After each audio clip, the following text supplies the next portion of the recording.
행복한 사람들 두 집단을 오랫동안 연구했습니다. 오랜 연구 끝에 그 두 집단들의 차이점이 있었는데요. 그 차이점은 행복한 사람들은 풍성하고 아주 원만한 대인적인 관계를 가지고 있다. 덜 행복한 사람들은 오히려 그런 관계를 갖지 못하고 있다. 이렇게 결과가 나왔습니다. 그래서 최고의 행복을 느끼기 위해서는 그것을 나눌 수 있는 연인이나 가족, 친구들이 있는 사람이 행복하다는 것입니다. 그래서 이 두 학자가 이런 말을 남겼습니다. 공평하고 친밀하며 서로 돌봐주면서 평생을 함께하는 동반자 관계보다 강력한 행복한 조건은 없다. 여러분 동의가 되십니까? 네. 그런데요, 여러분 과연 이런 아름다운 좋은 관계를 가지고 행복하게 살아간 사람들도 있지만 행복하게 살아가지 못하는 사람들이 많습니다. 실제로 1993년도에 우리나라의 황혼 이혼율, 전체 이혼율 중에 황혼 이혼이 차지하는 퍼센티지가 8%밖에 되지 않아요. 그런데 재작년 2013년에 이 황혼 이혼율이 31%예요. 총 이혼율 중에. 굉장히 많아졌죠. 황혼을 이혼하는 부부의 원인을 살펴보니까 소통이에요. 소통이 되지 않는 거예요. 오늘 본문에도 자신과 잘 맞지 않는 남편과 사는 한 여인이 소개되어 나옵니다. 아비가일이라는 여인인데요, 여러분 25장 3절을 같이 한번 보시죠. 같이 읽습니다. 그 사람의 이름은 나발이요 그 아내의 이름은 아비가일이라. 그 여자는 총명하고 용모가 아름다우나 남자는 완고하고 행실이 약하며 그는 갈렙 족속이었더라. 나발은 가진 재산이 많고 완고하고 또 사람들을 무시하고, 그런데 반면에 그 아내 아비가일은 굉장히 총명하고 그리고 사람들에게 관대하고. 둘이 어떻게 결혼했는지는 본문에 나오지 않아요. 그래서 잘 모르겠습니다. 그러나 그 당시에 이렇게 역사적 배경을 이렇게 추정해 보면 그 당시는 이렇게 돈 있는 남자와 그리고 이제 이제 가난한 집에서 자기 딸을 이렇게 주는 경우가 종종 있었습니다. 뭐 그렇게 결혼했는지 어떻게 결혼했는지 모르겠습니다. 어떻든 간에 이 아비가일 입장에서 이런 남편 나발과 사는 게 참 이게 소통이 되질 않았어요. 오늘 본문에도 이제 그 나발과의 그런 관계가 나오는데요, 그 소통만 안 되었던 게 아니라 이런 남편이 자꾸 사고를 쳐요. 사고를 치면 뒷수습은 누가 하냐면 아내가 다 뒷수습을 해요. 오늘 본문에 그 예가 나오는데요, 이제 그 다윗의 부하들이 이제 나발에게 찾아왔습니다. 우리가 당신네들을 잘 도와줬으니까 이제 양털 꺾는 날, 이 잔칫날에 우리에게 양식을 좀 나눠주십시오. 그랬더니 나발이 그 얘기를 듣고 뭐라고 이야기하냐면 그게 10절 11절입니다. 제가 한번 읽습니다. 나발이 다윗의 사원들에게 대답하여 이르되 다윗은 누구며 이새의 아들은 누구냐? 요즘에 각기 주인에게서 억지로 떠나는 종이 많도다. 내가 어찌 내 떡과 물과 내 양털 깎는 자를 위하여 잡은 고기를 가져다가 어디서 왔는지도 알지 못하는 자들에게 주겠느냐 한지라. 여러분, 이 말을 전해들은 다윗은 무척 화가 났습니다. 자존심이 상했어요. 그래서 자기 부하 400명을 데리고 쫓아갑니다. 나발과 나발에 속해 있는 모든 남자를 죽이려고. 그때 하인 한 명이 아비가일에게 와서 보고를 해요. 큰일 났습니다. 마나님, 큰일 났습니다. 그 얘기를 아비가일이 듣고 오늘 본문에 보니까 황급히 움직여요. 아비가일이 굉장히 급하게 움직이면서 다윗과 다윗의 부하들에게 줄 음식을 준비합니다. 400명에 한 600명에 줄 음식을 준비했으니 얼마나 많은 음식을 준비했는지 구체적으로 오늘 성경에 나오지 않습니까? 그리고 그런 다윗을 찾아가 화난 다윗의 마음을 진정시켜요. 만약에 화난 다윗의 마음을 진정시키지 않았다면 나발의 남자에 속한 모든 남자들은 다 다윗에게 몰살당했을 거예요. 저는 오늘 이게 본문을 묵상하면서 아비가일 입장에서 얼마나 참 힘든 삶을 살았을까를 생각해 보게 되었습니다. 그동안 저는 수많은 가정들을 만나면서 이런 비슷한 아비가일과 나발과 같은 경우 케이스의 가정을 굉장히 많이는 아니지만 종종 만나서 상담을 했습니다. 그런데요, 그분들이 그 여자 성도님들이 이렇게 상담을 요청하고 그 얘기를 듣는데요, 너무 마음이 아픈 거예요. 가만히 보니까 왜 이렇게 제가 그런 얘기를 들으면 왜 이렇게 마음이 아플까를 보니까 저의 부모님 가정, 그러니까 저희 어머님이 마치 아비가일 같았어요. 그러니까 저는 어린 시절에 이제 그런 어머니를 보면서 같이 이렇게 공감이 되고 같이 오버랩 되면서 제가 지금 누구의 심정으로 듣냐면 그 여자분의 심정이 되어서 그 얘기를 듣고 있더라고요. 마치 제 얘기처럼 투영이 돼가지고. 그러니까 그 얘기를 듣고 나면 너무너무 괴롭고 힘들어요. 어떤 가정은 그럼에도 불구하고 끝까지 가정을 잘 지키는 가정이 있는가 하면 도저히 참지 못해가지고 이혼 소송을 진행하는 그런 가정도 많이 있었습니다. 여러분, 오늘 아비가일의 마음이 아마 그랬을 거예요. 여러분, 저는요 저희 아버지를 통해서 너무 잘 알기 때문에 이런 가정의 이제 남자들 같은 경우는요 사고를 한 번만 치는 게 아니에요. 사고 쳐가지고 수습을 잘하면 좀 시간이 지나면 또 사고를 치고요, 또 사고를 치고 평생 사고 뒷수습만 하다가 그렇게 인생이 끝날 것 같은 거예요. 지금도 기억이 납니다. 지금도 이제 제가 이렇게 그 집에 있으면 그 채권자가, 어머니는 아무런 상관이 없는데 그 아버지 채권자가 어머니를 찾아와서 어머니 막 머리를 잡고 막 흔들고 온갖 욕을 쏟아붓고 그러고 한바탕 하고 나가면 저는 그러면요 막 시끄러우니까 저는 그 갯벌로 나가요. 갯벌로.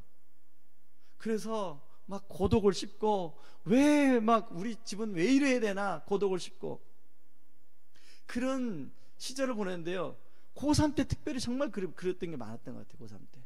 고3 때 그렇지 않아도 막 스트레스를 받는데 이제 그렇게 한 번씩 막 휘젓고 나가면 공부가 안 돼요. 공부가. 그래서 자전거 타고 그 뚝으로 가가지고 한 4km 정도 되는 데를 막 신나게 달리면 마음이 시원해져요. 그러고 집에 들어오면요 어머니는 멍합니다. 그런 걸 보고 자랐기 때문에 그런 여자분들의 이야기를 들으면 그것이 마음이 저리고 아파요. 여러분, 오늘 아비가일이 과연 그런 여유가, 마음의 여유가 있었을까요? 그런 남편하고 사는데 그런 여유가 있었을까요? 혹시 모르겠어요. 우리 아직 결혼하지 않은 청년들, 나는 그래도 이런 남편 만났으면 좋겠다. 돈 많으니까. 살아보세요. 네.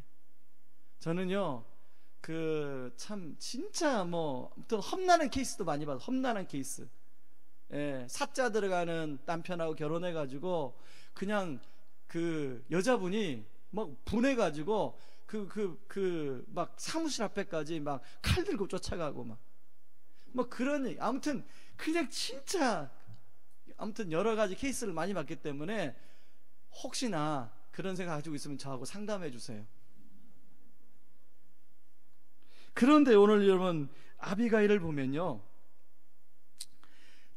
다윗을, 마음의 여유가 없을 텐데 다윗을 말로 격려를 하고 해주고 있어요. 여러분, 다윗은 지금 사울왕에 쫓겨다니고 있는 신세 아닙니까? 23장에 우리가 살펴봤잖아요. 23장에 가면 그 셀라 하마누곳, 거의 다윗이 잡힐 뻔했는데 하나님께서 사람을 보내서 블레셋이 쳐들어왔다. 그래서 사울이 다윗을 잡을 뻔했다가 못 잡고 블레셋으로 가요. 그게 셀라 하마누곳, 분리의 바위라는 뜻 아닙니까? 그런가 하면 24장 다시 블레셋과의 전투를 마친 사울이 와서 3,000명의 정예의 용병들을 데리고 다윗을 잡으러 오는 거예요. 다윗은 지금 쫓겨서 어디에 숨어 있냐면 굴에 숨어 있어요. 굴에 여러분 식수가 있겠습니까? 식량이 있겠습니까? 지금 계속 쫓겨다니는, 혼자 쫓겨다니는 게 아니라 지금 600명의 사람들이 함께, 그러니까 다윗은 혼자 쫓겨날 때는 그냥 본인이 혼자 먹고 안 먹으면 그만인데 600명이 따라다니니까 이게 쉬운 일이 아니에요. 이런 상황 속에서 다윗은 지금 자기의 한 치 앞을 내다볼 수 없는 상황인데 다윗에게 어떤 말로 격려하고 있습니까? 28절 29절 말씀을 같이 한번 읽어봅니다. 읽습니다. 시작. 주의 여종의 허물을 용서하여 주옵소서. 여호와께서 반드시 내 주를 위하여 든든한 집을 세우시리니 이는 내 주께서 여호와의 싸움을 싸우시며 내 주의 일생에 내 주에게서 악한 일을 찾을 수 없음이니라. 사람이 일어나서 내 주를 쫓아 내 주의 생명을 찾을지라도 내 주의 생명은 내 주의 하나님 여호와와 함께 생명싸개 속에 쌓였을 것이요 내 주의 원수들의 생명은 물매로 던지듯 여호와께서 그것을 던지시리이다. 뿐만 아니라 아비가일이 뭘로 말을 격려하면 당신이 지금 이렇게 쫓겨다니는데 당신은 분명히 이스라엘의 지도자가 될 것이다. 여러분이 다윗의 입장이라고 생각하면 누가 와서 이런 말을 하면 그 말이 믿겨지겠습니까? 지금 우리 교회 성도님 가운데도 이런저런 상황으로 좀 어려운 상황에 계신 분이 계세요. 그런데 어떤 지나가는 사람이 와가지고 당신이 지금 이렇게 어렵지만 당신이 곧 복권에 당첨이 돼서 대박이 날 것입니다. 그 말이 귀에 이렇게 들려지긴 들릴 때 마음이 와닿겠어요? 지금 그런 격입니다. 그런 격. 지금 언제 죽을지 모르는 그런 상황인데 지금 아비가일이 그런 말을 해요. 그런데요, 결론이 어떻게 됐습니까? 아비가일의 말대로 되었어요. 그리고 나중에 결론적으로 어떻게 되냐면 아비가일은 남편 나발이 이제 하나님의 징계하심을 따라 죽고 그리고 다윗의 아내가 됩니다. 여러분, 지금 다윗은요, 아내가 미갈이 있었는데 미갈을 지금 다른 남자에게 줬어요. 지금 아내가 현재 없는 상태예요. 그리고 지금 다윗이 쫓겨다니는 상태인데 이 아비가일이 다윗의 아내가 되어서 이 아비가일이 다윗을 서포트하는 일을 하나님 맡기십니다. 저는요, 오늘 본문을 묵상하면서 마치 아비가일이 야구에서 지금 지고 있는데 9회 말 투아웃이 대타로 나섰어요. 마치 그런 심정, 그 타자의 심정이에요. 지금 남편과 맞지 않음으로 생기는 갈등, 그리고 계속 남편의 그 사고치는 남편의 그 뒷수습을 하다가 이제 결정적인 사고를 쳐요. 그리고 아비가일 입장에서 이게 본문의 최대 위기입니다. 그런데요, 아비가일은 그런 위기의 타석에서 오늘 우리가 소위 말하는 인생의 홈런을 만들고 있다는 것입니다. 저는 기도회를 이제 시작하면서 8시로 옮기면서 수요 광야 기도회, 왜 광야 기도회라고 이 이름을 붙였냐면 지금 우리 성도님들이 마치 광야 같은 시간을 보내고 있어요. 자영업을 하는 사람들, 직장생활을 하는 사람들, 우리 청년들, 그리고 그런 청년을 둔 우리 부모님들 모두가 지금 위기의 시간, 위기의 2016년을 맞이했어요. 어떤 한 가정도 잘 된다, 지금 대박 난다, 작년보다 올해가 더 좋다, 이런 가정 거의 없어요. 우리 배 목사님이 이제 장전사님하고 연초에 사업장 신방을 다 돌았는데 하나같이 사업장 다 어렵다, 이제보다 가장 어렵다. 여러분, 이런 위기에 광야의 시간을 보내는데 하나님이 이런 광야의 시간을 우리에게 허락하신 이유가 있는 거예요. 저는 이런 아비가일이 맞은 이 인생의 위기, 그리고 우리가 지금 광야의 시대로 돌입했는데 이 광야의 시대에서 우리가 어떻게 할 것인가에 우리가 달렸다는 것입니다. 그렇다면 우리가 어떻게 하면 이런 홈런 치는 인생을 살 것인가를 같이 살펴볼 텐데요, 첫 번째는 영적 판단력이 필요합니다. 여러분, 나발은 판단력이 좋은 사람일까요? 아니면 그렇지 않은 사람일까요? 그렇지 않은 사람이라고 대답할 줄 알았습니다. 그런데요, 본문을 잘 보세요. 여러분, 자, 2절에 보면 나발이 어떤 사람이라고 소개가 나옵니까? 자, 2절 한번 읽습니다. 시작.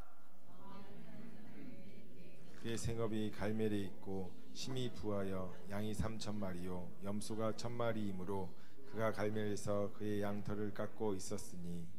예. 여러분, 나발이 가지고 있었던 게 양이 몇 마리냐면 3,000마리, 염소가 1,000마리예요. 여러분, 욥기에 보면 동방의 가장 큰 부자 욥이 가지고 있었던 그 양이 7,000마리예요. 욥기 1장 3절에 보면. 그리고 낙타가 3,000마리, 소가 500결이, 암나귀가 500마리. 여러분, 욥의 재산을 비교해 보면 약 2분의 1 정도의 재산을 나발이 가지고 있었어요. 여러분, 혹시 동물 키워보신 경험이 있으십니까? 한 마리, 두 마리 정도 키워보셨겠죠, 그렇죠? 그런데 혹시 100마리 키워보신 적 있으십니까? 제가 한번 예전에 농장에 놀러 간 적이 있어요. 그 농장은 전라북도에서 가장 큰 농장이었어요. 소 젖소를 키우는데요, 한 100마리 정도 키우는데요, 굉장히 과학적인 시스템을 통해서 젖소를 키우더라고요. 제가 그 농장을 둘러보고, 이런 소를 키우는 것도 그냥 키우는 게 아니라 뭔가 이런 과학적인 뭔가 절차와 시스템을 통해서 키워야 되는구나. 여러분, 양 3,000마리 키우는 게 쉬웠을까요? 어려웠을까요? 자, 그냥 밖에다가 풀어놓으면 양들이 잘 자라겠지, 풀 뜯어먹고 알아서 크겠지. 절대로 그렇지 않습니다. 염소 1,000마리 키우는 거 쉽지 않아요. 지금으로 말하면요, 대기업 회장이. 그렇죠? 자, 여러분, 한 기업을 이끌어 가려면 오너는 어떻게 되죠? 판단력이 좋아야 돼요? 안 좋아야 돼요? 판단력이 좋아야 되죠. 아니면 금세 망해요. 여러분, 이 당시에 나발은요, 굉장히 판단력이 저는 좋았던 사람이라고 생각합니다. 그 정도의, 그 당시에 목축업을 할 정도면 굉장히 판단력이 좋은 사람이에요. 자, 오늘 다윗이 이제 부하를 보내서 제안한 것을 지금 나발이 거부하고 있는데, 이 거부도요, 여러분, 앞에서 아히멜렉 제사장이 어떻게 죽었죠? 왜 죽었죠? 다윗을 도와줬기 때문에 죽었어요. 나발이 거부하는 이유가 뭐냐면 정치적인 계산을 했어요. 내가 다윗을 도와주면 나도 그럴 수 있겠다. 자, 그 판단이 옳아요, 틀려요? 맞습니까, 틀립니까? 정무적 판단을 여러분에게 물어보는 거예요. 맞습니까, 틀립니까? 맞잖아요. 그러므로 나발은 우리가 그냥 생각하기에 아무 생각이 없는, 머리가 텅 빈 그런 어리석은 사람이 아니에요. 상당히 지금 우리와 똑같이, 여러분, 우리도 그렇잖아요. 어떤 딱 상황이 되면 머릿속에서 뭐가 돌아갑니까? 다다다닥 하고, 머리가 들어가면서 판단이 생긴, 판단, 계산이 탁 나오잖아요. 지금 나발은 그런 사람이었어요.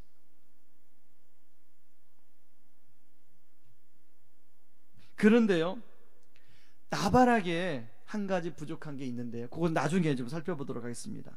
여러분, 14절에 보면 하인 한 사람이 이제 다윗이 부하들을 데리고 온다는 소식을 먼저 듣습니다. 그런데 여러분, 그 소식을 하인이 들었으면 누구한테 먼저 찾아가야 돼요? 그렇죠, 자기 주인 나발에게 찾아가야 되는데, 그 하인이 오늘 누구에게 찾아가요? 아비가일에게 찾아가요. 그러면서 뭐라고 얘기하냐면요, 이 17절을 보세요. 17절 말씀 이렇게 얘기합니다. 그런즉 이제 당신은 어떻게 할지를 알아 생각하실지니. 이는 당신이 정확하게 판단하여 주옵소서, 이런 말이죠. 그러면서, 왜냐하면 다윗이 우리 주인과 주인의 온 집을 해하기로 결정했습니다. 주인은 불량한 사람입니다. 더불어 말할 수 없습니다. 그래서 내가 지금 당신한테 왔습니다. 여러분, 이 불량한 사람이라는 뜻은 여러 가지 해석될 수가 있는데 공동 번역 성경에서는 이걸 어떻게 해석하냐면, 제가 가져왔어요. 새 번역 성경에서 이렇게 얘기합니다. 같이 한번 읽어볼까요? 시작. 그러므로 이제 마님께서 무엇을 어떻게 하셔야 할지 어서 생각하여 보시기 바랍니다.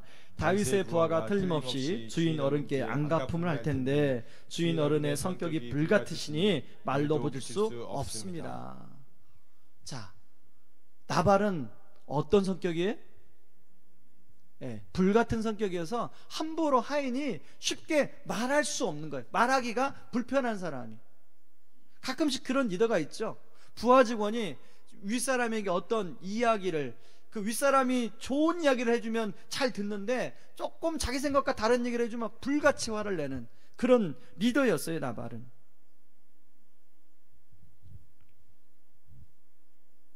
아비가일이요, 이 하인의 말을 듣고 곧바로 행동에 옮겨요. 그리고 뭐라고 하냐면 음식을 준비하면서 남편 나발에게는 절대로 말하지 말라고 그래요. 그리고 지름길을 통해 다윗에게 갑니다. 그리고 23절에서는 다윗을 보자마자 급히 내려서 얼굴을 땅에 대리고 지극히 겸손한 표현으로 다윗에게 긍휼을 구합니다. 그리고 모든 잘못이 자신에게 있다고 책임을 자기에게 돌리고 있어요. 이런 아비가일의 저는 상황 판단력, 굉장히 순발력 있는 판단력을 통해서 나발과 그리고 나발에 있는 모든 남자들을 다 구원해 내는데요. 여러분, 다윗이 무모하게 피를 흘릴 수 있었잖아요. 근데 그것을 또 막고 있어요. 나발만 구해준 게 아니라 다윗이 피 흘리는 것도 못하게록 막아줬어요. 여러분, 그 앞에서 보면 다윗은 사울을 2번이나 살려주죠. 살려주면서 뭐라고 그래요? 하나님이 세우신 기름 부음 받은 자는 하나님이 알아서 하시도록. 그래서 뭐냐면 원수는 누구의 손에 있어요? 하나님의 손에 있다고 다윗 입으로 얘기했어요. 근데 오늘 본문에 보니까 다윗이 자기의 자존심이 상하니까 물불이 보여요, 안 보여요? 분명히 앞에서 자기 입으로 얘기했는데 원수를 자기가 직접 해하려고 하고 있어요.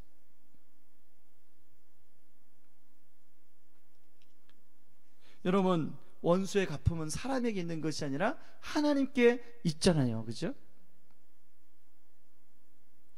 하마터면 다윗이 스스로 손에 피를 묻힐 뻔했지요. 그런데 그것을 막아준 사람이 누구냐면 바로 아비가일이었습니다. 나중에 이 부분에서 아비가일에게 다윗이 감사의 마음을 전하는데요, 사무엘상 25장 32절 33절을 같이 한번 읽어봅니다. 다윗이 아비가일에게 이르되 오늘 너를 보내어 나를 영접하게 하신 이스라엘 하나님 여호와를 찬송할지로다. 또 내 지혜를 칭찬할지며 또 내게 복이 있을지로다. 오늘 내가 피를 흘릴 것과 신이 복수하는 것을 내가 막았느니라. 여러분, 우리가 때로는 어떤 면에서는 다윗처럼 잘 참고 하나님께 맡기는데요, 어떤 면에서는 다윗처럼 내가 화가 나면 때로는 못 참을 때가 있어요. 여러분, 우리가 그럴 때일수록 정말로 잘 하나님께 맡게 드려야 되죠. 자, 저는 오늘 이 본문을 보면서 나발의 판단력과 아비가일의 판단력의 그 차이가 뭐였을까? 나발 역시 판단력이 있었고 아비가일도 판단력이 있었는데 이 두 사람의 판단력의 차이는 뭐였을까? 여러분, 그 바둑에 보면 수를 두죠, 수. 그리고 고수들은 어떻습니까? 고수들은 몇 수 앞을 내다보죠.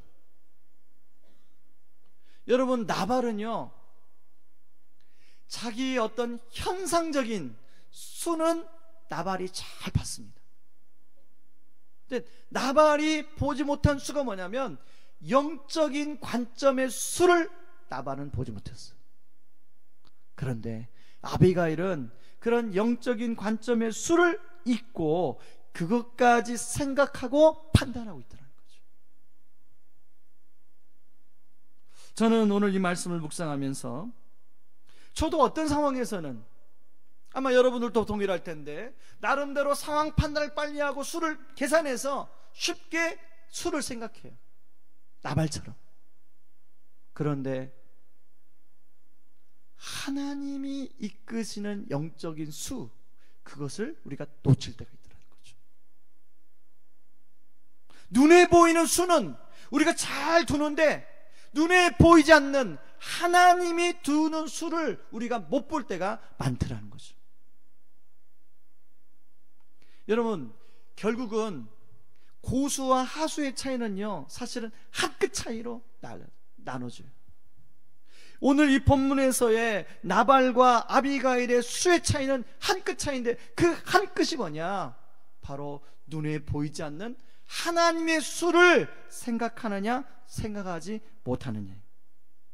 저는 저와 여러분이 이 밤에 정말로 눈에 보이지 않는 그 하나님의 영적인 수까지 생각해서 저와 여러분의 인생에 어떤 상황 속에서 판단의 지혜를 얻는 그런 저와 여러분이 되기를 주님의 이름으로 축원합니다. 그런가 하면요, 두 번째는 영적인 통찰력이에요. 아까 말한 것처럼 다윗은 지금 덩굴에 숨어서 식량과 식수를 걱정하는 그런 상황이에요. 한치 앞을 내다볼 수가 없어요. 희망이 보이지 않아요. 그런 가운데 오늘 1절에 보면 사무엘 선지자가 죽었다는 얘기가 들려와요. 여러분, 다윗에게 사무엘 선지자는 마지막 소망이었어요. 그래도 사무엘 선지자가 나를 위해서 기도하고 있지. 근데 그런 사무엘 선지자가 죽었어요. 여러분, 다윗의 마음이 어땠을까요? 더 낙담이 되는 거예요. 어디에도 이제 기댈 데가 없어요. 그런데 큰 영적 기둥이 무너져 지금 낙담하고 있는 그때에 지금 어떤 잘 모르는 여인이 와서 다윗에게 뭐라고 얘기해 주냐면, 현재 당신이 지금 쫓겨다니는 이 지금 상황이 무엇인지 아십니까? 영적으로 해석을 해주는 거예요. 뭐라고 해석해 주냐면, 당신은 지금 쫓겨다니지만 이것은 여호와의 싸움을 싸우는 것이. 여러분, 통찰력은요, 현재의 상황을 영적인 관점으로 뒤집어서 바라보는 하나님의 뜻을 보는 거예요. 지금 아비가일이 그걸 보고 있어요. 그리고 29절에 보면 지금 다윗이 계속 공격당하고 누구로부터 보호를 못 받고 있고 이제 기댔던 사무엘마저 죽은 상황인데 뭐라고 29절에 이야기해주고 있냐면, 여호와의 생명싸개 속에 당신의 생명을 하나님 싸서 보호해 주실 거다. 비록 당신이 의지하고 기대했던 사무엘은 죽었지만 하나님이 직접 생명싸개 속에 싸서 보호해 주실 거다. 아멘이십니까? 그리고 30절 31절에 미래가 보이지 않고 소망이 보이지 않는데 당신이 앞으로 이 나라의 지도자가 될 것이다. 바로 이것이 영적인 통찰력입니다. 여러분, 아비가일의 이런 영적 통찰력의 근원은 어디에서 나왔을까요? 여러분, 오늘 본문을 보면요, 아비가일이 다윗에게 말하는 그 내용 본문을 보면 여호와라는 단어를 8번이나 언급해요. 저는 어떻게 아비가일이 여호와라는 이름을 8번이나 언급하면서 거의 하나님의 뜻을 정확하게 아비가일이 알고 있었을까? 이런 생각을 해봤어요. 그러다가 여러분, 오늘 본문에 보면 나발과 아비가일이 어떻게 영적으로 소통이 되었던가요? 소통이 안 됐어요. 나발과 소통이 안 되니까 아비가일은 그 답답함을 가지고 하나님께 나아가죠. 그러다가 하나님 앞에 그 문제를 가지고 나아가다 보니 하나님과의 깊이 있는 교제가 이루어지게 된 거예요.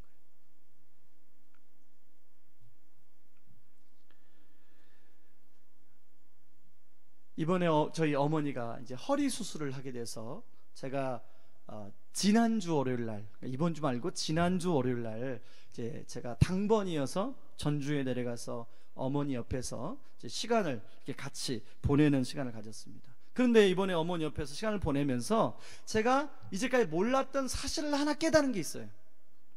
제가 여러분들한테 그 어머니가 저를 서원했던 게 중학교 2학년 때 아파서 이제 살려주시면 목회자로 바치겠다고 그렇게 서원했다고 말씀드렸잖아요. 그런데 이번에 가서 들어보니 그게 사실이 아니더라고요. 사실 정정하겠습니다. 저희 어머니가 이제 원래 젊은 내내 저를요 38에 낳으셨어요. 그리고 이제 38에 낳아서 저를 업고 가면 이제 동생이냐고 조카냐고 이런 얘기를 하셨어요. 그러니까 36살 때도 굉장히 동안이셨어요. 예. 제가 어머니 좀 이렇게 닮았어요. 어머니가 38에도 아가씨 같았어요.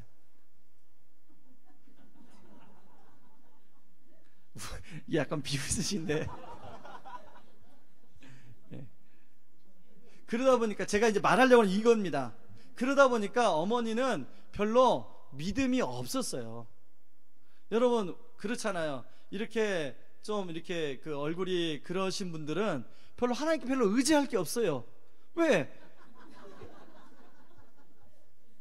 그런데요, 이제 아버지가 이제 가정을 안 돌보고 이제 6남매를 어머니 혼자서 이제 키워야 되는 그런 상황이 오다 보니까 이제 어머니가 그런 상황 속에서 하나님께 나아간 거예요. 그렇게 하나님께 나아가다 보니까 하루는 그런 마음이 들더래요. 하나님이 나에게 이제 그 당시에 제 동생은 이제 아직 우리 집에 왔을 땐가 안 왔을 땐 모르지만 아무튼 하나님 저에게 이렇게 아들들이 있는데 이 아들 중에 하나를 목회자 하나님께 드리고 싶습니다.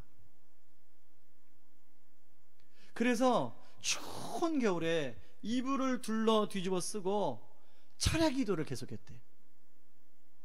하나님, 이 아들들 중에 목회자로 내가 하나님께 드리고 싶은데 하나님 어떤 아들인지를 알려주셔야 내가 목회자로 드릴 거 아니냐고. 혼자 이제 기도하기가 무서우니까 동네 아주머니 하나 꼬셔가지고 같이 그렇게 이불 뒤집어 쓰고 마룻바닥에서 기도하셨대요. 그러니까 이제 목사님도 나오셔서 그렇게 이제 기도하시고, 그러던 찰나에 제가 아픈 거예요. 그래서 이제 어머니가 이제 보통 기도할 때 보면 이렇게 위에서부터 쭉 기도하잖아요. 아버지가 1번이고 그렇게 하면 저는 6번이고 6번. 예. 그러니까 이제 그 밑에 제 동생이 7번. 그 기도를 쭉 하는데 이상하게 제 기도만 하면 손이 올라가시더라고요. 그때 비로소 어머니가 얘구나라는 걸 아셨다는 거예요. 그런데요, 진짜 재밌는 얘기였는데요, 하나님으로부터 온 확신이 오기 전까지는 그 아들들 중에 저를 1%도 염두에 두지 않았다는 거예요. 왜냐하면 제가 그때 조금 굉장히 개구지게 놀았거든요. 그러니까 어머니 보실 때는 설마 제가 가능성이 0%. 그러니까 쟤는 목회자가 전혀 안 될 사람이다.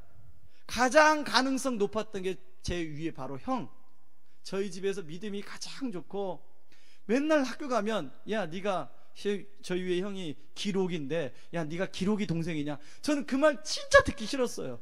제 이름이 기섭인데 너 기록이 동생 맞냐? 뭐 한명 선생님마다 너 기록이 동생 맞냐? 그러니까 형이 이제 늘 학교에서 늘 공부도 잘하고 아무튼 선생님들의 사랑도 많이 받고, 그러니까 어머니가 얘가 목회자 하면 좋겠다 그렇게 생각했는데요, 하나님의 은혜가 저에게 임했습니다. 제가 말씀드리는 포인트는, 여러분, 저희 어머니에게는 제 아버지가 집을 나가시고 그리고 6남매를 돌보는 건 그 시골에서 어머니한테 위기였어요.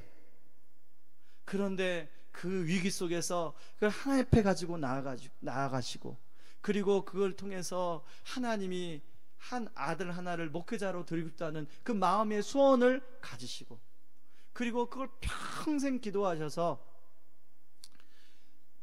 오늘날 부족한 제가 이렇게 목회자로 사역하는 거 아니겠습니까? 여러분, 위기가 저는 나쁜 것만이라고 생각하지 않습니다. 사실 위기는요, 상황적으로는 어렵고 힘들어요. 그래서 우리가 되도록이면 그런 위기가 우리 인생에 안 왔으면 좋겠다는 생각이 많이 들어요. 그런데요, 그런 위기를 통해서 하나님은 일하신다는 거예요. 하나님은 위기를 통해서 뭔가 하나님의 일을 준비하고 계세요.